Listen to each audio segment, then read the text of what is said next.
wabarakatuh. Selamat pagi anak-anak. Pagi. Di sini sebelum kita melanjutkan materi yang kemarin, kita akan mengadakan pengabsenan dulu. Ada yang tidak masuk pada pagi hari ini? Ini Pak. Oke, sekarang kita akan mempelajari bagaimana proses terjadinya abrasi. Ada yang tahu tentang pengertian abrasi? Atau ada yang tahu itu abrasi apa? Tidak tahu Pak. Tidak tahu. Nah, kalau tidak tahu, abrasi merupakan suatu proses pengikisan tanah di bibir pantai yang disebabkan oleh hantaman gelombang air laut, pasang surut air laut, sungai, dan gletser yang merusak di sekitarnya. Kemudian abrasi ini disebabkan oleh dua faktor, yaitu faktor alamiah dan faktor manusia. Apa saja sih yang disebabkan oleh faktor alamiah? Itu adanya pasang surut air laut itu tadi, adanya gelombang air laut yang kencang itu. Terus kalau dari faktor manusianya itu, manusia itu sendiri mengambil batu di sekitar pantai atau di bagian bibir pantai, jadi merusak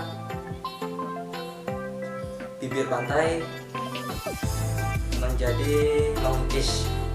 Kemudian kita di sini ingin mempraktekkan alat. Kita di sini akan meragakan bagaimana proses terjadinya abrasi. Yang pertama-tama kita menggunakan alat ada ini untuk menggambarkan sebagai pantainya, dan yang kedua menggunakan air dan tumbuh-tumbuhan. Yang pertama kita masukkan ke dalam air ini ke dalam wadah tersebut. Gak banyak yang nggak apa-apa. Terus yang kedua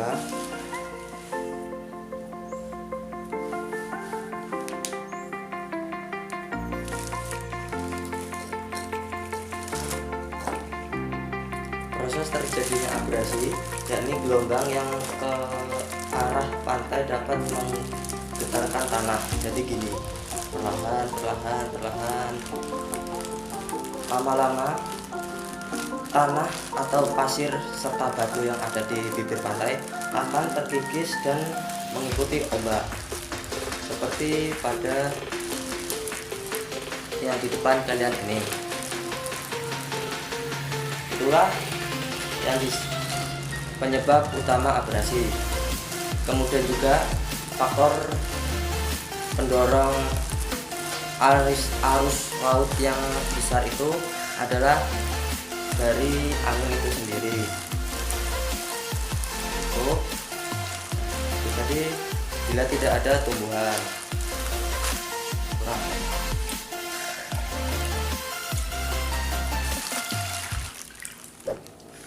kebanyakan jadinya. Kemudian apa saja sih dampak abrasi bagi lingkungan di sekitar? Yaitu terkikisnya area pantai, rusaknya tempat pariwisata, dan rusaknya hutan bakau, hilangnya tempat perlindungan ikan dan tempat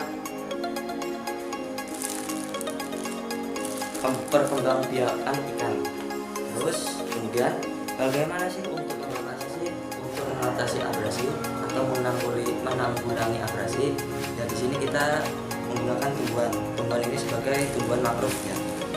Kita menanamnya sebagai anak geografi, jadinya akan mengetahui itu lingkungan yang rusak atau bukan. Kita akan memelihara lingkungan tersebut.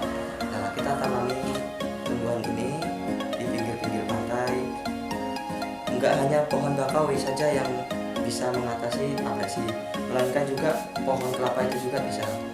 Kan banyak dari anak-anak yang sekalian tahu di pinggir pantai itu ada pohon kelapa, ada pohon cemara, ada pohon sawit. Kalau di daerah Sumatera itu kebanyakan pohon sawit. Nah, di sini kita menanami dengan pohon bakau saja. Kita anggap ini pohon bakau atau pohon kelapa. Nah, di sini kita panggil ombaknya lagi, perlahan akan terjadi pengurangan abrasi atau terkikisnya bibir pantai itu tadi. Karena apa? Karena dari akar-akar pohon ini dapat memperkuat tanah atau memagari tanah, mengikat tanah supaya tidak terkikis dari air tadi. Kemudian selain menggunakan tumbuhan, dapat juga menggunakan beton.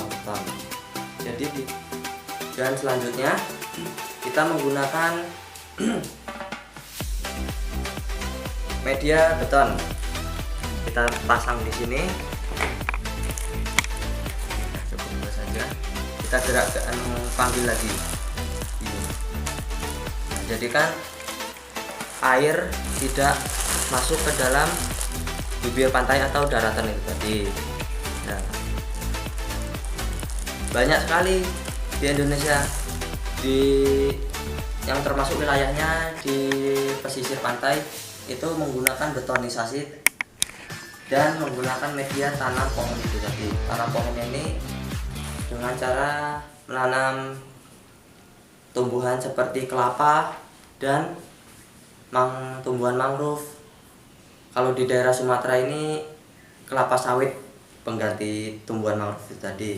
Kalau kegunaan betonisasi ini tadi seperti kita membuat tanggul di pantai agar apa? Agar pasang surut atau gelombang air laut itu tadi tidak mengikis di ke permukaan darat seperti yang diperagakan di depan ini. Jadi kan berkurang. Karena sangat berbahaya itu abrasi bagi keindahan alamnya, bagi keindahan pantainya, dan bisa jadi suatu saat nanti beberapa tahun yang akan datang daratan itu udah air laut itu udah naik dikit demi sedikit, jadinya daratan ini mulai menciut. Nah, terus bagaimana untuk menanggulanginya? Dengan tidak mengambil batu di bagian pantai. Ada pertanyaan anak-anak? Tidak. Kalau tidak ada, cukup saya kira sudah paham. Kita tutup pertemuan pada pagi hari ini dengan bacaan hamdalah. Alhamdulillahirabbil alamin. Wassalamualaikum warahmatullahi wabarakatuh.